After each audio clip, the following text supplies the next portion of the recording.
Good morning students. आप सभी का सारंग गुरु डिजिटल प्लेटफॉर्म पे स्वागत है।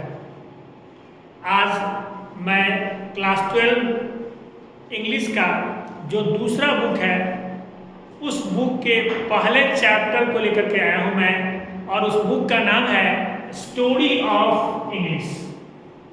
तो आज के इस क्लास में हम 12th क्लास के जो सेकेंड बुक है स्टोरी ऑफ इंग्लिश, उसके बारे में हम अध्ययन करेंगे।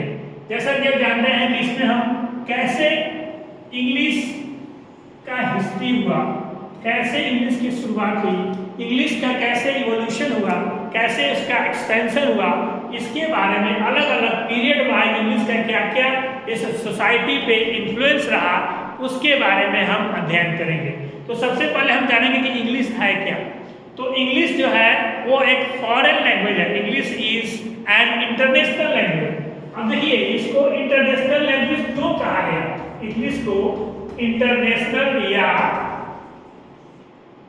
ग्लोबल लैंग्वेज भी बोला जाता है। क्यों कहा गया ग्लोबल इंटरनेशनल? क्योंकि यह एक ऐसी भाषा है जो पूरे वर्ल्ड में बोली जाती है। मतलब कि जहां जहां जो है ब्रिटिशर्स अपने कॉलोनियल को, अपने उपनिवेश को लेकर के गए, वहाँ जहाँ जहाँ उन्होंने रूल ओवर किया, वहाँ वहाँ अपने लैंग्वेज को इन्फ्लुएंस किया और उसका इम्पैक्ट हर जगह पड़ा। इसलिए इंग्लिश जो है वह ग्लोबल भाषा के रूप में उभरी। मतलब कि हर जगह इसको बोला जाने लगा, इसलिए इसको इंटरनेशनल लैंग्वेज या ग्लोबल लैंग्वेज कहा जाता है। अब इसका अगर प्रॉपर हम अगर डिफाइन करें इंग्लिश है क्या, तो English is an international language which is dealt to linguistics communication. क्या डील करता है? Dealt to linguistics communication.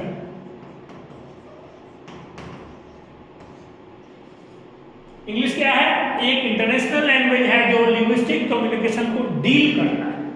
अब चूंकि हमें स्टोरी ऑफ इंग्लिश की जानकारी करनी है, कैसे स्टोरी क्रिएट हुई, इंग्लिश की कैसे शुरुआत हुई, इंग्लिश के क्या क्या पीरियड्स हैं, किस पीरियड में क्या क्या इवोल्यूशन हुआ, इसमें हम स्टेप बाय स्टेप आपका अध्ययन करेंगे।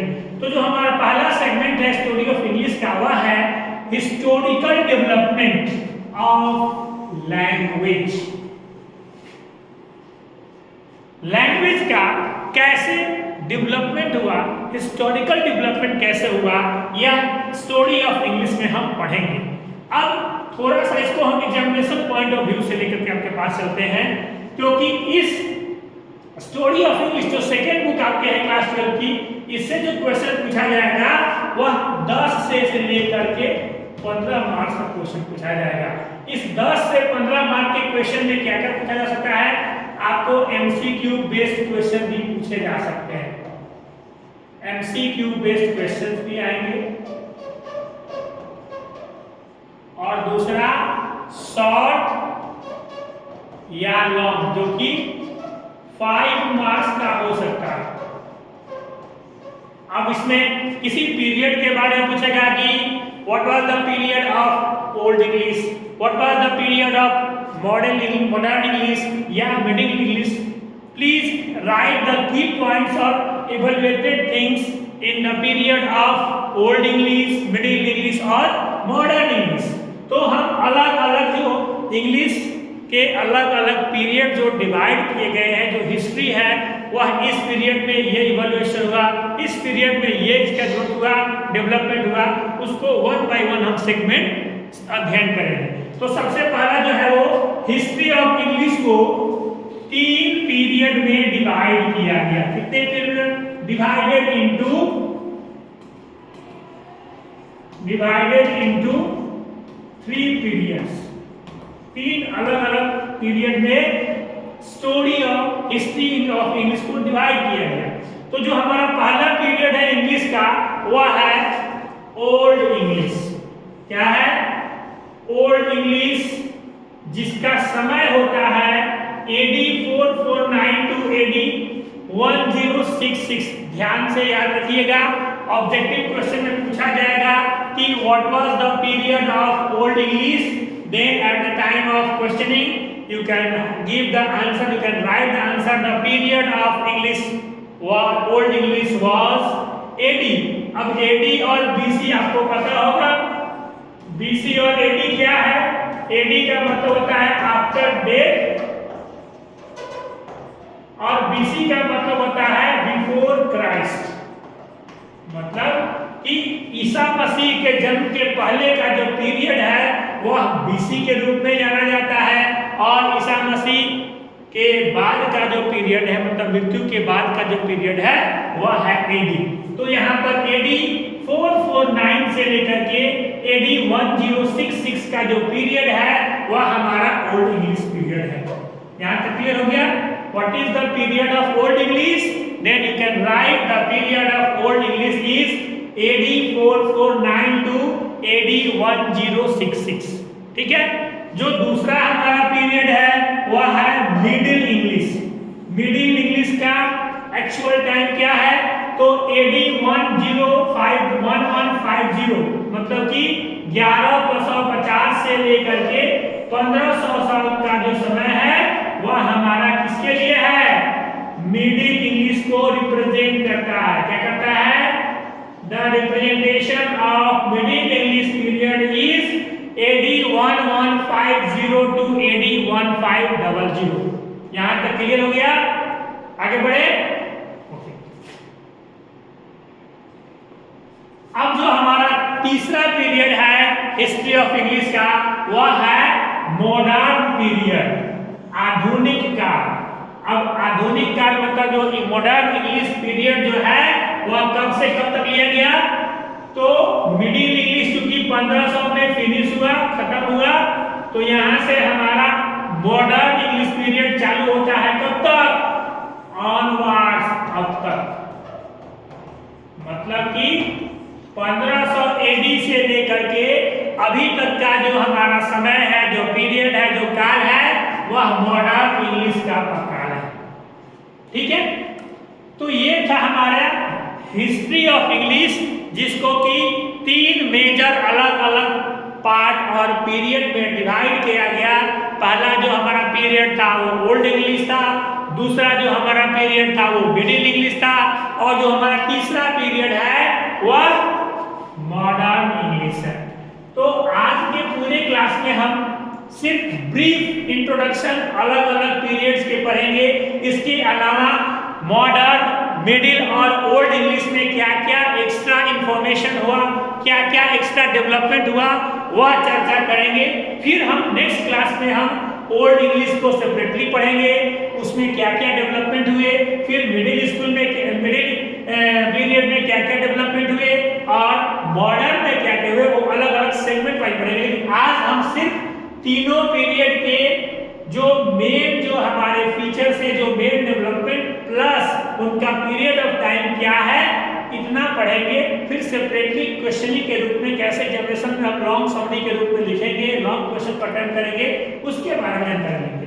तो अभी तक हमने आपको तीनों पीरियड ओल्ड, मिडिल और इंग्लिश का जो टाइम है उसके बारे में सिर्फ चर्चा किया। यहाँ तक किसी को दिक्कत नहीं है। अब हम आते हैं की पीरियड्स, जो हमारे 3 पीरियड्स हैं उनमें क्या क्या इवेंट्स हुए उसके बारे में हम जानकारी लेंगे। ठीक है ना? तो यहाँ जो हम सबसे पहला हमारा जो पीरियड आता है वह आता है ओल्ड इंग्लिश का, जिसका ऑलरेडी हमने चर्चा कर लिया है कि AD 449 से लेकर के AD 1066 तक का जो हमारा पीरियड है वो ओल्ड इंग्लिश में आता है। अब इसमें क्या क्या इवेंट्स हुए, क्या क्या परिवर्तन हुए ओल्ड इंग्लिश में 449 और 1066 के बीच में, वो हम देखेंगे। तो हमारा जो पहला पॉइंट आता है इसमें इवेंट्स में, कहता है कि origins of English are traced back to Anglo-Saxons। ये एंग्लो-सैक्सन्स को ट्रेस तक किए, किसने? इंग्लिश में, मतलब अंग्रेजों ने एंग्लो-सैक्सन की बात किया, उसको ट्रेसिंग किया, ट्रेस किया। ठीक है? क्या किया?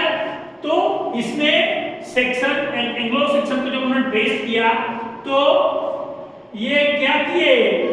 ब्रिटेन से इन्वेडेड हुए। कब? तो सेंचुरी में। कब इन्वेडेड हुए? इन्वेडेड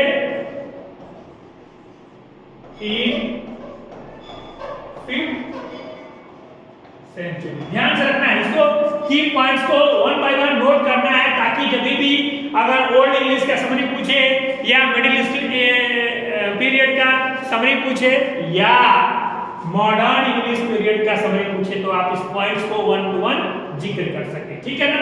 अब इसमें जो इंग्लिश का जो ओल्ड इंग्लिश में जो लैंग्वेज का डेवलपमेंट हुआ, क्योंकि हमने हमारा सेगमेंट क्या है, history of development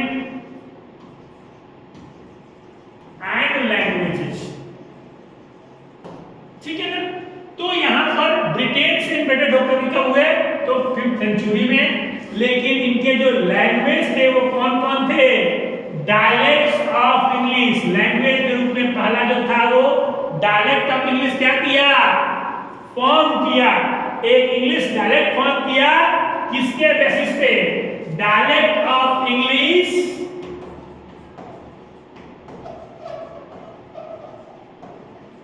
formed on the basis of old English। किसके बेसिस पर किया?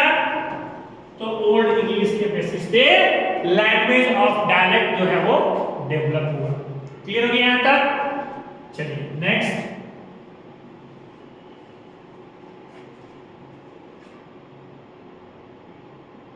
अब हम आते हैं मिडिल इंग्लिश के पीरियड पे, जिसका जो समय काल है, जो पीरियड है वो AD 1150 से लेकर के AD 1500 तक है। अब इस पीरियड में क्या क्या इवेंट्स हुए, क्या क्या घटनाएं घटी, उसकी हम चर्चा करते हैं। तो इस पीरियड में सबसे पहले क्या हुआ? This period saw the Norman conquest. एक टर्म आ गया नॉर्मन कॉन्टेक्स्ट, कॉन्क्वेस्ट। किस सन में? तो 1066 में, 1066 में नॉर्मन कॉन्क्वेस्ट का उदय हुआ। किस पीरियड में? तो मिडिल इंग्लिश के पीरियड में। अब इसमें क्या क्या नॉर्मन कॉन्क्वेस्ट का उदय हुआ? तो कहता है कि subsequent of influence in French language और द इंग्लिश लैंग्वेज। इंपैक्ट किसका हुआ? इंग्लिश लैंग्वेज पे फ्रेंच लैंग्वेज का सब्सिक्वेंट इन्फ्लुएंस हुआ। किस समय में? नॉर्मन कॉन्क्वेस्ट जो थे 1066 के पीरियड, मतलब मिडिल स्कूल में, मिडिल इंग्लिश पीरियड में सब्सिक्वेंट इंग्लिश इन्फ्लुएंस हुआ किसका?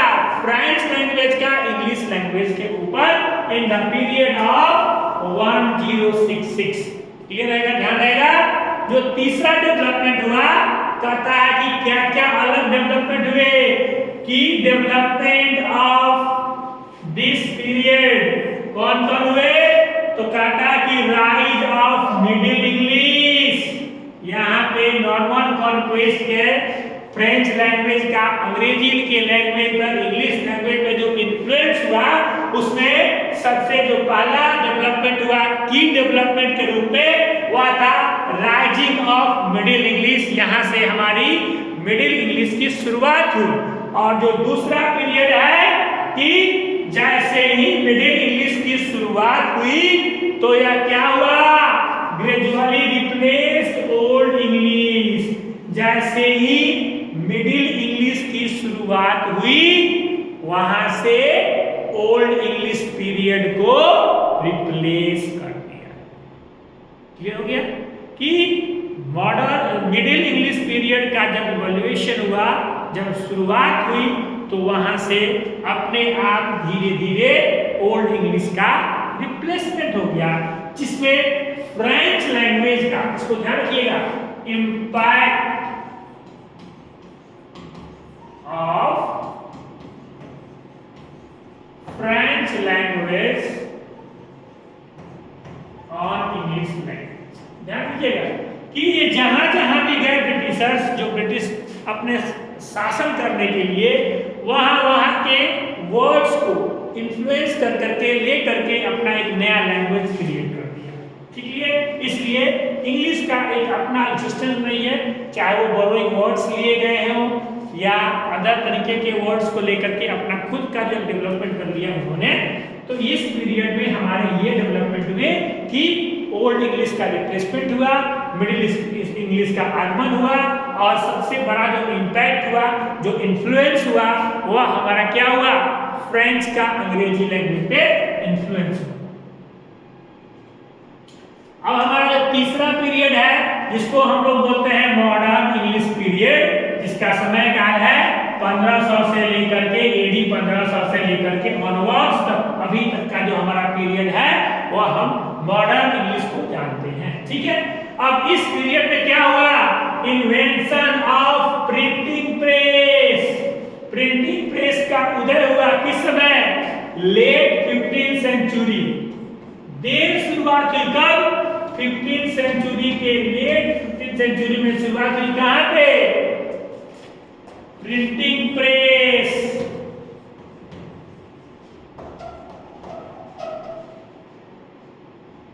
established in इंग्लैंड, कहां पे शुरुआत हुआ, इंग्लैंड में कब हुआ, तो लेट 15th सेंचुरी। कब हुआ, लेट 15th सेंचुरी में शुरुआत। ठीक है ना। अब इसमें की इवेंट्स क्या क्या हुए, की events in the history of English में क्या क्या हुआ, the language continued to evolve, यह शुरुआत हुआ, लैंग्वेज का शुरुआत हुआ, evolvement, reflection, political, social and cultural changes. जैसे ही हमारा प्रिंटिंग प्रेस की शुरुआत हुई लेट 15 में, तो जो की डेवलपमेंट हुआ वह क्या हुआ, वह पॉलिटिकल के रूप में, वह सोशल रूप में, वह कल्चरल रूप में, जहां पर डायरेक्ट इंग्लिश लैंग्वेज का इम्पैक्ट हुआ, इन्वॉल्वमेंट हुआ, एंगेजमेंट हुआ किसके ऊपर, मिडिल इंग्लिश, और sorry replacement of middle English and rising of modern English on the impact contribution of languages either the political और the social cultural changes including the reflection and involvement. तो यह था हमारा तीनों अलग अलग पीरियड, जिसमें हमारा पहला फेज आता है ओल्ड इंग्लिश का, दूसरा फेज आता है मिडिल इंग्लिश का, और तीसरा फेज आता है मॉडर्न इंग्लिश का। तो हिस्ट्री ऑफ इंग्लिश को तीन अलग अलग सेगमेंट में बांटा गया। अब हम इसके अलावा जो हम अध्ययन करने वाले हैं वह है एडिशनल इंफॉर्मेशन क्या क्या हुए इस तीनों पीरियड में, क्योंकि इसके बाद मैं अब पूरा का पूरा लेक्चर, एक दो लेक्चर में पूरा ओल्ड इंग्लिश के बारे में डिटेल्ड आपको एक्सप्लेनेशन करूंगा, फिर 2-3 पीरियड में मिडिल इंग्लिश पीरियड करूंगा, और 2-3 पीरियड में मॉडर्न इंग्लिश का करूंगा, जिसमें से आपके जो क्वेश्चन पैटर्न होगा एग्जामिनेशन का, चाहे वो एमसीक्यू हो या लॉन्ग शॉर्ट हो, ये सारे क्वेश्चंस आपके कवर हो जाएंगे और आप स्टोरी ऑफ इंग्लिश को अच्छे से कंटिन्यू कर पाएंगे। ठीक है, तो देखिए एडिशनल जो इंफॉर्मेशन हुआ उसमें मैंने बताया था कि आपका एंग्लो सेक्शन का उदय हुआ, जिसमें एंगल्स, सेक्शंस और जू, तीन तरह के लोगों का क्या हुआ, इवोल्यूशन हुआ, क्या हुआ, शुरुआत हुआ। ठीक है ना। इसमें कौन कौन लोग थे, तो सबसे पहला नाम आता है जर्मन ट्राइब्स। कौन कौन थे, जर्मन ट्राइब्स आते हैं, जो कि कहां गए, settled in Britain and going it's name and languages. German जो इन्वेडर्स से जो ट्राइब्स थे वह जाकर के सेटल हो गए और इसके नाम को चेंज कर दिया, अपने लैंग्वेज को इन्फ्लुएंस कर दिया। जो दूसरा हमारा इंफॉर्मेशन है वह rising of Indo European family, एक नई फैमिली की शुरुआत हुई जिसका नाम है इंडो यूरोपियन फैमिली। इसमें क्या हुआ, English belongs to the Indo European family of language. यहाँ पे एक फैमिली बनी, एक फैमिली का कोलैबोरेशन हुआ, एक शुरुआत हुआ, जिसको हम इंडो यूरोपियन फैमिली के नाम से जानते हैं, और जिनका इन्फ्लुएंस जो है वो अदर लैंग्वेजेस पे भी पड़ा, दूसरे के लैंग्वेज पे भी इन्होंने अपना इम्पैक्ट छोड़ा, और इसलिए इंग्लिश का जो इन्फ्लुएंस हुआ वह क्या किया, लैटिन के ऊपर भी हुआ, ग्रीक के ऊपर भी हुआ, फ्रेंच के ऊपर भी हुआ, और इसके अलावा जो अदर लैंग्वेजेस थे उन पे भी हुआ। तो ये सारे जो है इस जब फैमिली का डेवलपमेंट हुआ, उस फैमिली डेवलपमेंट में जो लैंग्वेज का जो इन्फ्लुएंस था वो अलग अलग अंग्रेजी के अलावा जो दूसरे लैंग्वेजेस हैं वहां भी उनका इन्फ्लुएंस हुआ, जिसमें जो मेजर आपके जो इंक्लूडिंग जो आपके लैंग्वेजेज हैं उसमें मेजर रूप में लैटिन का नाम आता है, ग्रीक आता है, फ्रेंच आता है, और फ्रेंच के अलावा जो अदर लैंग्वेजेस थे वो भी आते हैं। तो हम 3 अलग अलग पीरियड को जाने, फिर उसके बाद एडिशनल इंफॉर्मेशन के रूप में एंग्लो सेक्सन, जूट, एंजल्स के बारे में जाने, और तीसरा जो है वो जो इंडियन यूरोपियन फैमिली का जो जनरेशन हुआ, जो कोलैबोरेशन हुआ, उसमें डायरेक्ट जो है वो लैंग्वेज का इन्फ्लुएंस जो दूसरे लैंग्वेज पर पड़ा, जिसमें मेजर लैंग्वेज चाहे वो लैटिन हो, चाहे वो ग्रीक हो, चाहे वो फ्रेंच हो या अदर लैंग्वेजेज हो, इसका इम्पैक्ट आपके ऊपर पड़ा।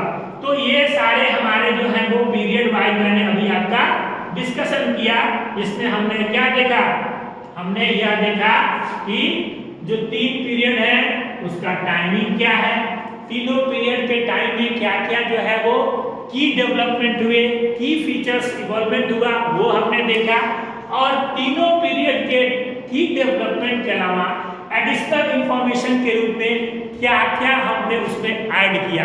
तो आज के क्लास में हमने इतना आपको डिस्कशन किया। जो हमारा नेक्स्ट पीरियड होगा स्टडी ऑफ इंग्लिश अभी कंटिन्यू चलेगा, जिसमें हम अगले वीडियो में ओल्ड इंग्लिश में इसके अलावा मेजर क्या क्या इन्फ्लुएंसेस हुए, मेजर क्या क्या चेंजेज हुए, हम उस पर 1 बाय 1 डिस्कस करेंगे। पहले ओल्ड इंग्लिश का करेंगे, फिर मिडिल इंग्लिश का करेंगे, और फिर मॉडर्न इंग्लिश पीरियड का करेंगे। देन अब इसमें कैसे परीक्षा में क्वेश्चन पूछे जाएंगे, एमसीक्यू के रूप में किस तरह का प्रश्न आएगा, शॉर्ट या लॉन्ग में किस तरह का प्रश्न आएगा, उसको हम फेज वाइज मतलब पीरियड वाइज 1 to 1 डिस्कशन करेंगे, ताकि आपको अंग्रेजी का कोई भी मतलब स्टोरी ऑफ इंग्लिश से मैंने पहले ही कह दिया था कि 10 से 15 नंबर क्वेश्चन पूछा जाएगा। तो आपको इस बुक के लिए 15 मार्क्स के लिए रेडी रहना है कि हमें चाहे वो एमसीक्यू के रूप में क्वेश्चन आए या समरी के रूप में मतलब लॉन्ग क्वेश्चन के रूप में आए, तो मैं उसका आंसर पीरियड वाइज कैसे करूंगा इसकी तैयारी हम करेंगे। तो आज के लिए इतना ही काफी, बहुत बहुत धन्यवाद, थैंक यू।